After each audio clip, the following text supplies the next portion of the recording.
அல்லேலூயா.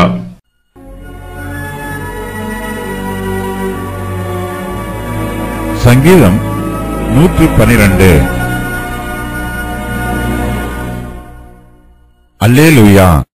கர்த்தருக்கு பயந்து அவருடைய கட்டளைகளில் மிகவும் பிரியமாயிருக்கிற மனுஷன் பாக்கியவான். அவன் சந்ததி பூமியில் பலத்திருக்கும். செம்மையானவர்களின் வம்சம் ஆசீர்வதிக்கப்படும். ஆஸ்தியும் ஐஸ்வர்யமும் அவன் வீட்டில் இருக்கும். அவனுடைய நீதி என்றைக்கும் நிற்கும். செம்மையானவர்களுக்கு இருளிலே வெளிச்சம் உதிக்கும். அவன் இரக்கமும் மன உருக்கமும் நீதியும் உள்ளவன். இறங்கி கடன் கொடுத்து தன் காரியங்களை நியாயமானபடி நடப்பிக்கிற மனுஷன் பாக்கியவான். 112வது சங்கீதத்திற்கும் அல்லேலூயா என்னும் தலைப்பே கொடுக்கப்பட்டிருக்கிறது. நாம் எல்லோரும் கர்த்தரை துதிக்க வேண்டும் என்று சங்கீதக்காரர் அழைக்கிறார். அவரும் கர்த்தரை துதிக்கிறார். கர்த்தரை துதிக்கிற தேவனுடைய பிள்ளைகளுக்கு வரும் ஆசீர்வாதங்களை தாவீது விரிவாக சொல்லுகிறார். கர்த்தரை துதிப்பதற்கு காரணம் உண்டு. இந்த பிரபஞ்சத்தில் ஏராளமான ஜனங்கள் இருக்கிறார்கள். இவர்களில் சிலர் கர்த்தருக்கு பயந்து ஜீவிக்கிறார்கள். கர்த்தருடைய கற்பனைகளின்படி செய்கிறார்கள். இவர்கள் எல்லோரும் பாக்கியவான்கள். இவர்கள் மிகுந்த சந்தோஷத்தோடு இருப்பார்கள். கர்த்தருடைய பிள்ளைகள் அவருடைய கிருபையை நம்பி ஜீவிக்கிறார்கள். கர்த்தர் தம்முடைய பிள்ளைகளுக்கு வாக்குத்தத்தமான ஆசீர்வாதங்களை கொடுத்திருக்கிறார். கர்த்தரால் ஆசீர்வதிக்கப்படுகிறவர்கள் பாக்கியவான்கள். கர்த்தருடைய பிள்ளைகள் உண்மையுள்ளவர்களாயும் செம்மையானவர்களாயும் இருப்பார்கள். தங்களுடைய குடும்பத்திலும் சமுதாயத்திலும் தேசத்திலும் பொறுப்புள்ளவர்களாய் இருப்பார்கள். கர்த்தருக்கு பயந்து நன்மை செய்வார்கள். தேவனுடைய சித்தத்திற்கு கீழ்ப்படிந்து ஜீவிப்பார்கள். கர்த்தர் மகிமையும் மகத்துவமும் உள்ளவர். கர்த்தருடைய பிள்ளைகள் அவரை பயபக்தியோடு துதிப்பார்கள். கர்த்தரை தங்கள் பிதாவாக ஏற்றுக்கொண்டு அவருக்கு பயந்து ஜீவிப்பார்கள். ஒரு பிள்ளை தன்னுடைய பெற்றோருக்கு பயப்படுவது போல கர்த்தருடைய பிள்ளைகள் கர்த்தருக்கு பயப்படுவார்கள். இந்த பயம் அன்பின் நிமித்தமாயும் மரியாதை நிமித்தமாயும் உண்டாகும். நாம் கர்த்தருக்கு பயப்படுவது அன்பினால் உண்டாகிறது. இது அடிமைத்தனத்தினால் உண்டாவதில்லை. கர்த்தருடைய பிள்ளைகள் அவருடைய கட்டளைகளில் மிகவும் பிரியமாயிருப்பார்கள். கர்த்தருடைய கற்பனைகள் இவர்களுடைய இருதயங்களில் எழுதப்பட்டிருக்கும். கர்த்தருடைய கற்பனை இவர்களுக்கு பாரமான சுமையாக இருக்காது. மிகவும் லகுவான நுகமாகவே இருக்கும். இந்த நுகத்தை கர்த்தருடைய பிள்ளைகள் மிகுந்த சந்தோஷத்தோடு தங்கள் மீது ஏற்றுக்கொள்வார்கள். சங்கீதக்காரர் கர்த்தருடைய பிள்ளைகளுக்கு வரும் ஆசீர்வாதங்களை பற்றி சொல்லும்போது அல்லேலூயா, கர்த்தருக்கு பயந்து அவருடைய கட்டளைகளில் மிகவும் பிரியமாயிருக்கிற மனுஷன் பாக்கியவான் என்று சொல்லுகிறார். கர்த்தர் தம்முடைய பிள்ளைகளுக்கு அநேக வாக்குத்தத்தங்களை கொடுத்திருக்கிறார். அதே வேளையில் அவர் அவர்களுக்கு சில பொறுப்புகளையும் கொடுத்திருக்கிறார். கர்த்தருடைய பிள்ளைகளுக்கு அவர் கொடுக்கிற வாக்குத்தத்தங்களும் பொறுப்புகளும் இன்பமானவை. கர்த்தருடைய பரிசுத்தவான்கள் கர்த்தர் கொடுக்கிற பொறுப்புகளையும் ஊழியங்களையும் சந்தோஷமாய் செய்து அவர் கொடுக்கிற ஆசீர்வாதங்களை பணிவோடு பெற்றுக்கொண்டு சந்தோஷமாய் இருப்பார்கள். கர்த்தருடைய பிள்ளைகள் தங்களுடைய வார்த்தைகளிலும் கிரியைகளிலும் உண்மை உள்ளவர்களாய் இருப்பார்கள்.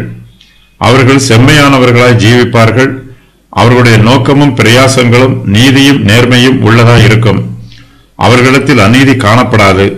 சங்கீதக்காரர் இப்படிப்பட்ட கர்த்தருடைய பிள்ளைகளை செம்மையானவர்கள் என்று சொல்லுகிறார். செம்மையானவர்கள் மெய்யாகவே நல்லவர்கள்.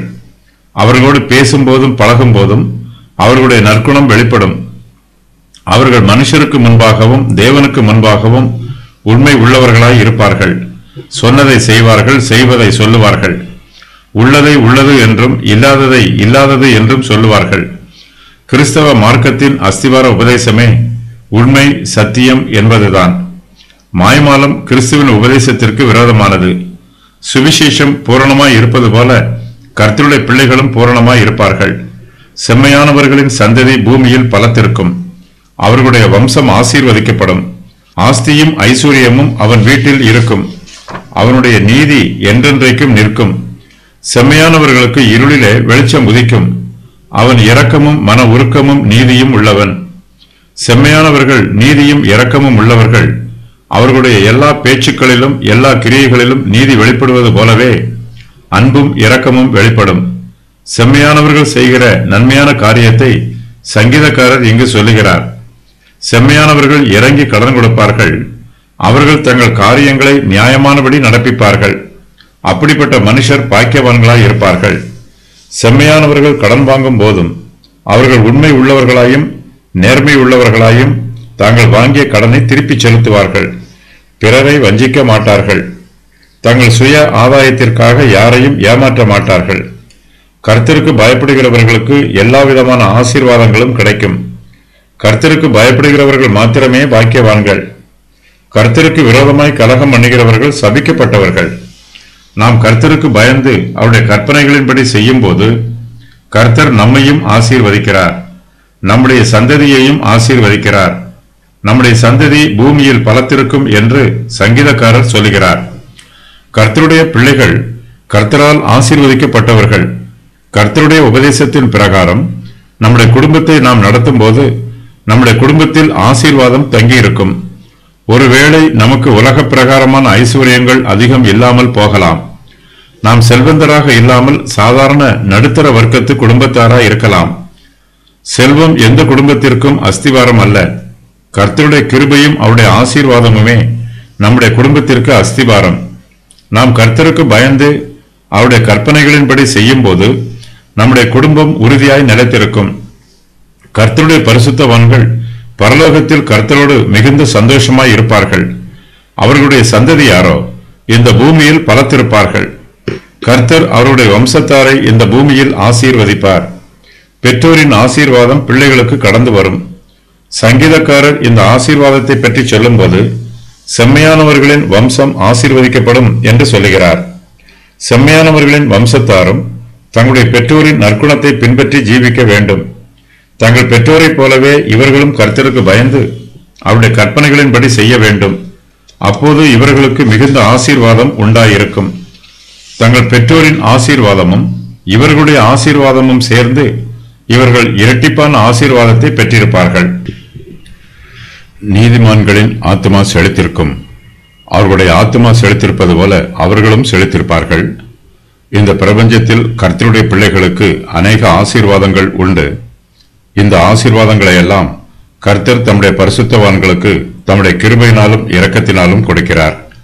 நீதிமான்கள் உலக பிரகாரமாகவும் ஆசீர்வதிக்கப்பட்டிருப்பார்கள், ஆவிக்குரிய ரீதியாகவும் ஆசீர்வதிக்கப்பட்டிருப்பார்கள்.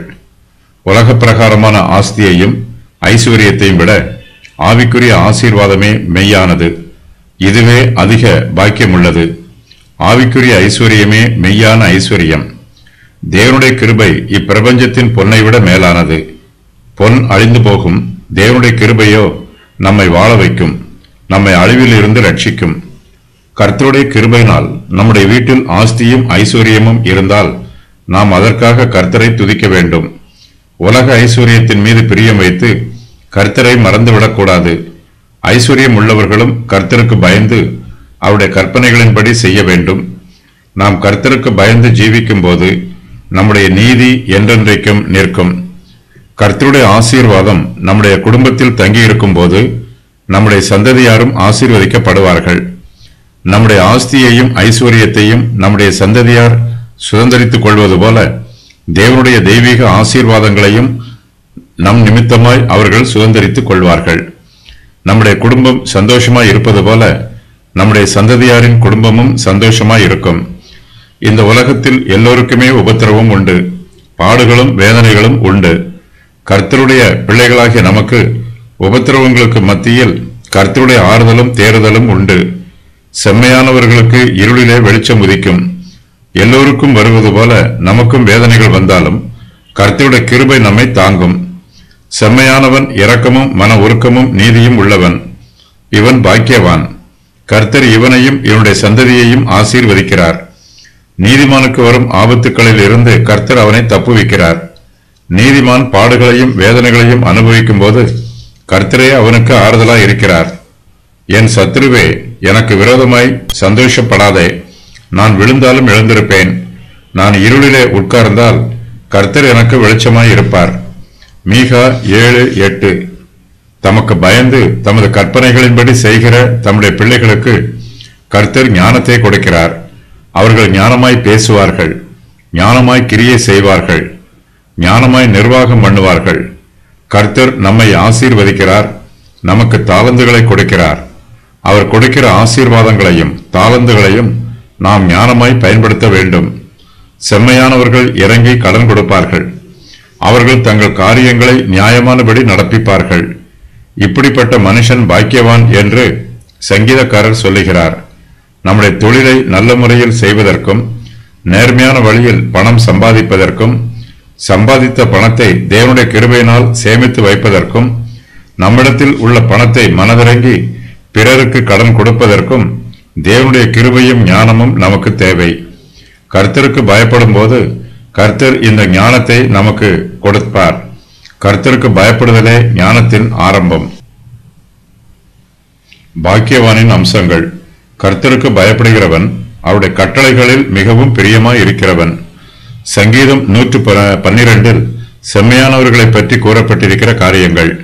நீதிமானின் சந்ததி பூமியில் பலத்திருக்கும். செம்மையானவர்களின் வம்சம் ஆசீர்வதிக்கப்படும். ஆஸ்தியும் ஐஸ்வர்யமும் அவன் வீட்டில் இருக்கும். அவனுடைய நீதி என்றைக்கும் நிற்கும். செம்மையானவர்களுக்கு இருளிலே வெளிச்சம் உதிக்கும். அவன் இரக்கமுள்ளவன், அவனுடைய நீதி என்றைக்கும் நிற்கும். அவன் நீதியுள்ளவன், மற்றவருக்கு இறங்குவான். தன் காரியங்களை நியாயமானபடி நடப்பிப்பான். அவன் என்றென்றைக்கும் அசைக்கப்படாதிருப்பான். நீதிமான் நித்திய கீர்த்தி உள்ளவன். துர்ச்செய்தியை கேட்கிறதினால் பயப்பட மாட்டான். அவன் இருதயம் கர்த்தரை நம்பி திடனாய் இருக்கும். அவன் கர்த்தரில் நம்பிக்கை வைத்திருப்பான். அவன் இருதயம் உறுதியாயிருக்கும். தீமைக்கு அஞ்சமாட்டான். தன் சத்துருக்களின் சரிக்கட்டுதலை காணும் மட்டும் பயப்படாதிருப்பான். ஏழைகளுக்கு வாரி இறைத்து கொடுப்பான். அவன் மிகுந்த கிருபையுள்ளவன். அவன் நீதி என்றைக்கும் நிற்கும். அவன் கொம்பு உயர்த்தப்படும். நீதிமானுக்கு கர்த்தர் ஐஸ்வர்யத்தையும் ஆஸ்தியையும் தருகிறார். ஆகையினால் ஒருவன் ஐஸ்வர்யனாக இருப்பதினால் அவனை துர்மார்க்கன் என்று முடிவு பண்ணிவிடக் கூடாது. தேவனுடைய சித்தத்தின் பிரகாரம் நமது செல்வத்தை பயன்படுத்தினால் ஐஸ்வர்யம் ஆசீர்வாதமே. எல்லா மனுஷரும் எல்லாவற்றையும் பெற்று சுகமாக இருக்க வேண்டும் என்பதே தேவனுடைய சித்தம். மேசியா இந்த உலகத்தை ஆளுகை செய்யும் போது எல்லா மனுஷரும் எல்லா ஆசீர்வாதங்களையும் பெற்று சுகமாக இருப்பார்கள். அவனுடைய நீதி என்றைக்கும் நிற்கும் என்னும் வாக்கியம் ஐஸ்வர்யவானாக இருக்கிறவனால் நீதிமானாகவும் இருக்க முடியும் என்பதற்கு ஒரு சான்றாகும். ஏழ்மை பரிசுத்தத்தின் அடையாளம் என்று கூற முடியாது. செம்மையானவர்கள் எப்போதும் சத்தியத்தின் ஒளியிலே நடப்பார்கள். அவர்களுடைய பாதை எப்போதும் வெளிச்சமாக இருக்கும். பரிபூர்ண நாளை நோக்கி நடப்பார்கள். உத்தமன் தன் அயலானுக்கு உதவி புரிவான். மற்றவர்கள் ஐஸ்வர்யவான்களாக இருந்தால் அவர்கள் மீது பொறாமைப்பட மாட்டான். நீதிமான் தன் காரியங்களை நியாயமானபடி செய்வான். தேவன் தன்னை ஆசீர்வதிப்பார் என்ற நம்பிக்கையோடு அவன் நீதியை நடப்பிப்பான்.